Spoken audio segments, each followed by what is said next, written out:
চলমান সংঘাত অবসানে এবার সদিচ্ছা প্রকাশ করেছে ইরান, তবে জুড়ে দিয়েছে একটি কঠিন শর্ত। ইউরোপীয় কাউন্সিলের প্রেসিডেন্ট আন্তোনিও কস্তার সঙ্গে এক টেলিফোন আলাপে ইরানের প্রেসিডেন্ট মাসুদ পেজেশকিয়ান এই শর্তের কথা জানিয়েছেন। তিনি স্পষ্ট করে বলেন, স্থায়ী নিরাপত্তা ও আগ্রাসন বন্ধের সুনিশ্চিত প্রতিশ্রুতি ছাড়া ইরান কোনো সমঝোতায় পৌঁছাবে না। প্রেসিডেন্ট পেজেশকিয়ানের পক্ষ থেকে যুদ্ধ শেষের এই ইতিবাচক সংকেত আসার পর বৈশ্বিক আর্থিক বাজারে বড় ধরনের চাঞ্চল্য দেখা দিয়েছে। বিশেষ করে মার্কিন শেয়ার বাজারে সূচকগুলোর ব্যাপক উত্থান ঘটেছে।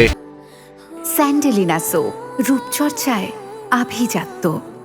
ইরান দীর্ঘদিন ধরে দাবি করে আসছে, কেবল সামরিক যুদ্ধবিরতি নয়, বরং দীর্ঘমেয়াদী স্থিতিশীলতাই তাদের মূল লক্ষ্য। আন্তর্জাতিক বিশ্লেষকদের মতে তেহরানের এই শর্ত পূরণ হলে মধ্যপ্রাচ্যের রণক্ষেত্রে বড় ধরনের পরিবর্তন আসতে পারে।